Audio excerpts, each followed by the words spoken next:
comme le documentaire l'a dit, mon père est Fulani, donc Peul, du Nord Cameroun. Et en 1994, j'étais dans un collège protestant. Et nous, en tant que musulmans, c'était le mois du Ramadan. Donc, nous, on n'allait pas pour les études du soir. On se retrouvait entre nous musulmans du collège et puis on cassait le jeûne. Et là, il y a le groupe Gédéon qui est venu distribuer le Nouveau Testament. Et quand ils ont apporté le Nouveau Testament dans ma salle de classe, pour nous, c'était haram, c'était interdit de toucher à ce livre-là. Parce que vous savez que le Coran dénigre la Bible, ça vous le savez. Donc, ce qui va se passer, il y a des contradictions par rapport à la Bible. Quand je parle dénigrer, ça, je parle de façon globale. Les musulmans disent que l'Injil qu'on a n'est pas vrai. Que c'est le Coran qui remplace l'Injil, que l'Injil est falsifié. Mais quand il y a des versets qui corroborent la doctrine coranique, là c'est vrai en fait. Donc, lorsque le groupe Gédéon est arrivé, j'étais dubitatif. J'ai regardé le Nouveau Testament et je me suis dit, je touche ça ou je ne touche pas. Et je me suis posé la question, comment tu peux combattre des gens dont tu ne connais pas la doctrine? J'ai décidé de prendre le Nouveau Testament pour l'étudier et découvrir les points saillants, les points névralgiques de la doctrine chrétienne pour mieux combattre les chrétiens. C'est pour ça que j'avais pris le Nouveau Testament. Ce n'était pas pour chercher Jésus. C'était pour attaquer les chrétiens, dire que parce que votre Bible l'a dit, votre livre l'a dit. Et donc j'ai pris le Nouveau Testament et j'ai commencé à l'étudier comme on étudie le Coran. Et en lisant le Nouveau Testament, en l'étudiant, je me suis rendu compte qu'il y avait des choses là-bas qu'il fallait relire bien. Donc ma manière de lire a changé. Je me suis rendu compte que c'est le deuxième livre qui parle plus de Jésus. C'est-à-dire, hormis le Coran. Parce que le livre là. Et quand je lisais la Bible, je me suis rendu compte qu'il y a un petit problème entre la Bible et le Coran. Il y a un problème doctrinal et technique. On nous avait enseigné, on nous a dit clairement que Jésus-Christ n'est pas mort. C'est son enseigne. On m'enseigne ça depuis mon enfance. Que Jésus n'est pas mort. Il n'a pas été crucifié. Mais que c'est Judas Iscariote qui a été crucifié sur la croix à sa place. Voilà la doctrine que j'avais dès mon enfance. Mais quand j'ai lu la Bible, dans Jean 11, verset 25, Jésus dit Ego eimi anastasis kaito esoe.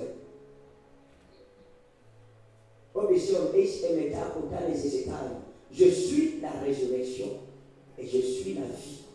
Si quelqu'un croit en moi, il vivra quand bien même il serait mort. Dites attention. Et quand je fouille le Coran, maintenant j'ai lisé le Coran et la Bible fait une étude comparative entre les deux. Je ne suis pas né musulman pour rien. C'était le plan de Dieu.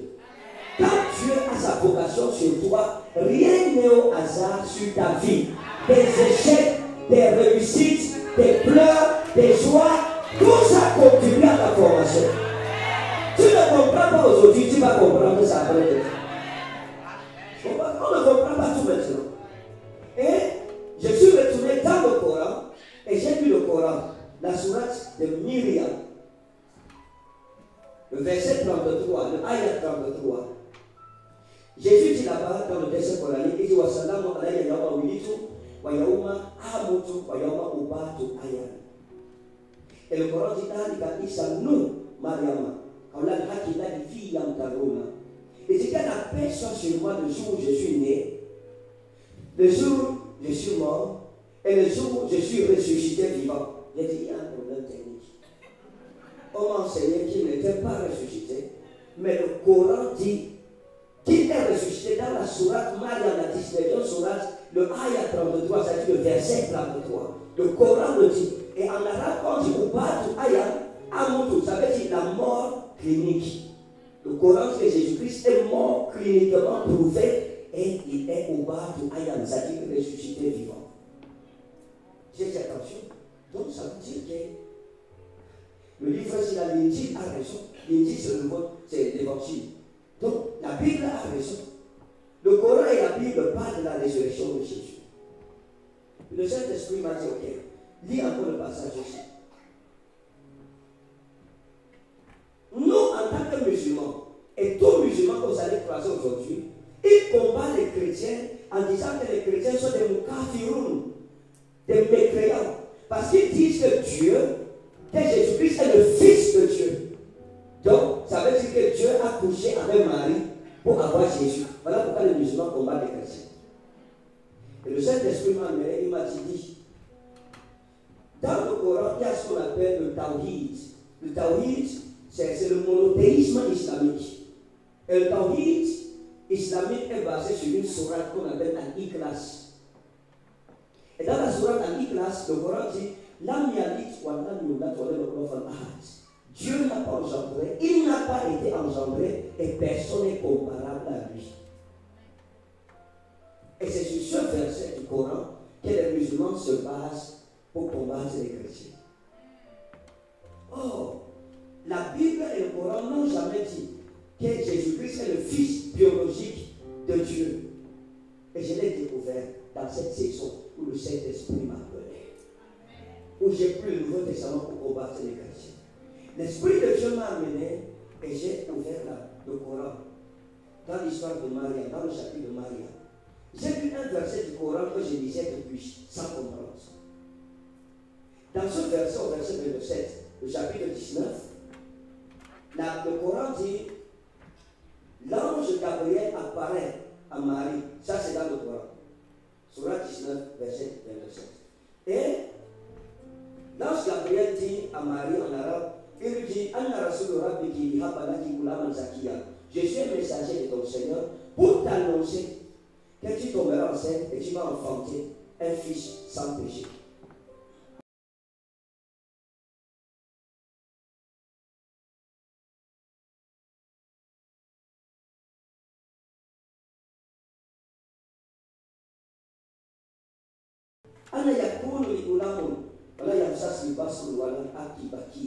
Comment est-ce que j'aurai un fils quand je n'ai connu aucun homme et quand je ne suis pas une prostituée?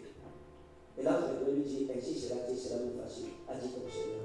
Donc le Coran dit clairement que Jésus est issu d'une naissance virginale sans rapport sexuel. Et j'ai lu la Bible, l'Esprit de Dieu m'a dit, Matthieu chapitre 1, verset 27, 23 je pense. Le grec dit, la Bible dit là-bas, il dit, Kai o paternos en gastri exegi, Kai exetai uion, Kai kanesusin to onoma autu, Emmanuel. Pour estimer meno met hemon poteos. Voici la Vierge tombera enceinte. Elle enfantera un fils. Kai kanesusin to onoma autu Emmanuel, et on l'appellera son nom Emmanuel. Ce qui en métonomasie signifie mettre au théos, mettre hémon. Dieu sous une forme humaine parmi nous. C'est la Vierge qui est tombée enceinte. Et le Coran dit aussi la Vierge est tombée enceinte. Et donc j'ai compris que le combat entre les chrétiens et les musulmans n'existe pas. C'est un faux débat en fait. Voilà comment le Seigneur a commencé à changer ma mentalité. J'ai pris le Nouveau Testament et j'ai dit à Jésus, Seigneur, si ce que je dis dans ce livre est vrai, je suis prêt à t'accepter comme mon Seigneur et mon Sauveur personnel. Personne ne m'a prêché Jésus. Personne ne m'a parlé de Jésus. Personne ne m'a amené à la prière de repentance. Je l'ai faite seul. En pleurant. Il était 22 heures. J'ai pleuré devant Dieu. J'ai dit, Seigneur, pardonne mes péchés. Manifeste-toi en moi. Et voilà comment le Saint-Esprit m'a rempli. Et j'ai commencé à prêcher Jésus dans mon collège. Les autres musulmans commençaient à me combattre, me disant que toi, tu es musulman, tu prêches la Bible depuis quand? Ils m'ont relié. Dans la salle de classe, quand on revenait, souvent, des cours, chacun tapait le commentaire sur les petites, car c'était comment? Ah, j'ai attrapé une autre là.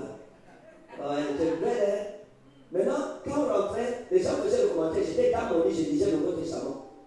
Et il m'appelle, il dit, Ferdinand, toi tu ne dis rien. Je répondais, puis je leur disais que le Seigneur m'a sauvé, j'ai eu mauvaise vie comme il est. Et je parlais comme Jésus. En vérité, je vous le dis. Il n'y a rien de sûr au milieu de vous. Si vous ne vous répandez, vous ne verrez le royaume des cieux. Ils ont commencé à dire que je suis entré dans une secte. Ils sont allés porter plainte des autorités. Que maintenant, quand je parle, je dis toujours en vérité, je vous le dis. Eux-mêmes étaient des chrétiens. Les musulmans me combattaient et les chrétiens eux-mêmes me combattaient. Ils me disaient, nous-mêmes, on est chrétiens, on cherchait quand même un peu de femmes. C'est ta part là qui me dépasse. C'est quand j'ai le christianisme que même le ciel a dit que la Bible dit aide-toi et le ciel t'aidera. Non, c'est aide-toi, tu vas dire qu'on va passer. C'est que ça, le secteur que tu nous amènes ici là. On ne doit plus jouir de la vie. Donc ça a été comme ça. Et à la maison chez moi, pendant les vacances, j'ai pris l'argent que mon père me donnait pour acheter des beignets avec. J'ai acheté ma Bible, j'ai cotisé, j'ai acheté ma première Bible. Et je passais mes jours à lire ma Bible. Quand je dis des jours, je n'exagère pas. 24 heures sur 24, je lisais. J'étais enfermé dans ma chambre. En sorte que mon père me disait souvent, c'était chaque enfant, tu ne connais pas ce qu'on appelle la chambre, tu n'as jamais vu un lit avec matelas. Tous les jours enfermé, il ne savait pas que j'étais caché. Je lisais la Bible. Tous les jours, je lisais. Et j'étais rempli, j'avais des cahiers de 300 pages. Je lis, j'écris les révélations. J'écris les révélations, ça finit, j'achète un autre cahier. Un jour, pendant que je méditais, le Seigneur m'a parlé. Et j'ai lu le passage de Marc qui dit, allume-t-on la lampe pour la mettre sous le boisseau, ne la mettons pas sur le chandelier afin qu'elle éclaire quiconque entre dans la maison. J'ai compris que Jésus voulait que j'exprime ma foi devant mon Père. C'est ce que je redoutais.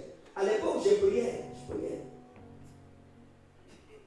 Mon père me voyait prier, il disait, ah, ça c'est mon fils, il serait un imam. Mais dans mon cœur, il ne savait pas que j'ai Seigneur Jésus, je te bénis. Ouais!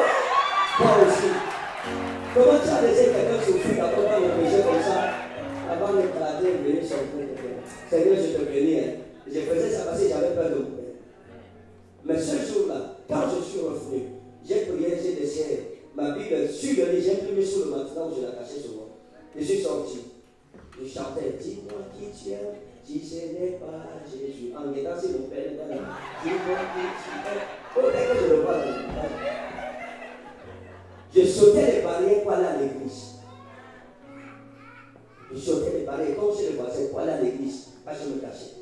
Le jour-là, le Seigneur m'a dit, tu déposes ta Bible, aujourd'hui, tu vas choisir entre ton père et moi. Parce qu'il n'y a pas de marche avec Dieu sans choix. À un certain moment, il y a des choses que tu vas quitter. Tu dois prouver à Jésus que tu l'aimes. Et mon jour est arrivé. Alors quand je suis revenu, j'ai trouvé mon père à l'entrée de la maison. Et il me demande, la Bible qui est dans la chambre là, c'est qui? Je lui ai dit, c'est pour moi. Il m'a demandé, depuis quand tu es devenu chrétien? Je n'ai pas répondu. Il m'a dit, Jésus et Mohamed ne peuvent pas cohabiter dans ma maison. Tu vas faire un choix. Si c'est Jésus, ma maison c'est ta maison. Si c'est Mohamed, ma maison c'est ta maison. Mais si c'est Jésus, prends tes affaires, va suivre Jésus. Je lui ai dit, papa, j'avais 16 ans à l'époque. Je lui ai dit, vis éternellement que mon âme vive. Mais j'ai choisi Jésus. Mon père était rouge de colère. Il m'a dit, ok, rentre, prends tes sacs, ta valise, va chez Jésus. Il m'a cherché jusqu'au-delà de cette vie. Il est mort en 97. Je n'ai plus jamais pris. J'ai tout perdu, mes amis. À partir de ce moment, moi qui étais un prince dans ma famille, pour mon père, c'est-à-dire qu'on faisait tout pour moi. Je ne connaissais pas comment on lave le sol, ni comment on lave les vêtements. On faisait tout pour moi. Je mangeais ce que je commandais. À présent, j'étais abandonné à moi-même. Ça fait que depuis ma classe de 5e, de 4e jusqu'à l'université, je me suis payé moi-même ma pension. À cause de ma foi. Maintenant, j'ai parti en brousse fendre le bois. En fait, tu arrives dans les écoles, il y a des scorpions, tu tapes, ça tombe. Tu coupes les branches là, et je porte ça, je vais au marché, je dépose ça. Et tu venais me tromper, bois de chauffage, bon bois, ça prend bien le feu, ça prépare la nourriture de 1 heure de temps, 15 minutes, viens acheter bon prix, et les gens venaient acheter. Mais je vivais ça dans la joie pour Jésus-Christ. Il n'y a pas, quand quelqu'un me dit qu'il est pauvre, qu'il a vécu la pauvreté, le mentement, j'ai dit, mais mes amis, quelle pauvreté